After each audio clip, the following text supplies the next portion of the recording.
Il y a tas de choses qui se passent qu'on ne sait pas et qu'on ne dit pas. Oui.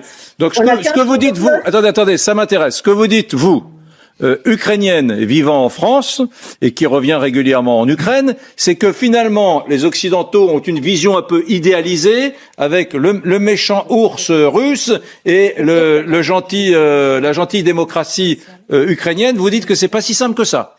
C'est pas si simple. C'est pas tout noir et tout blanc d'un côté ou de l'autre. C'est quand même les Russes qui ont attaqué. Je pense que Monsieur de Cochereau il a l'air. Quand même voir les choses avant d'avoir une vision. Juste une chose.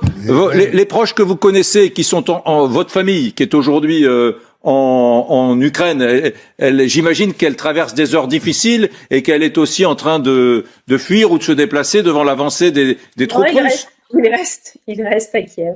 Oui, c'est la première Attendre sagement. Ils étaient empêchés aujourd'hui d'aller au bureau. Ah oui, ça c'est sûr. Les proches, parce qu'il y avait des embouteillages, mais sinon, ils iront demain. C'est la première fois que j'entends qu'un gouvernement démocratiquement élu est un gouvernement fantoche. Mais enfin bon, c'est pas qu'on soit blanc ou noir, mais enfin, c'est bien la Russie qui a attaqué ce matin.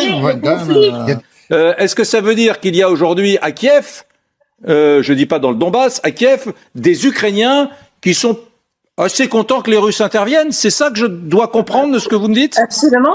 Et puis le gouvernement aussi qui est élu démocratiquement, on ne sait pas du tout. Il y a des Ukrainiens aussi qui doutent de véracité de ces élections. Bon. Bien. C'est ce que je veux dire.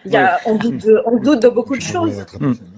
Mais il faudrait peut-être dire des choses mises au point. Qu'il y ait eu une dérive sectaire de ce gouvernement. Moi, je veux bien l'entendre, monsieur de Cochereau, madame.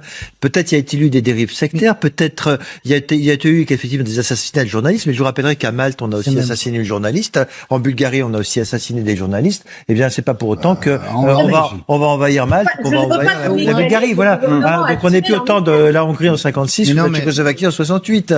Il y a un système judiciaire, peut-être est-il perfectible, mais rien ne peut venir justifier. Mais personne ne justifie, vous avez rien à dire. Personne ne justifie. Non. Ce soir, il y a beaucoup d'émoi et d'émotions parce que des gens sont morts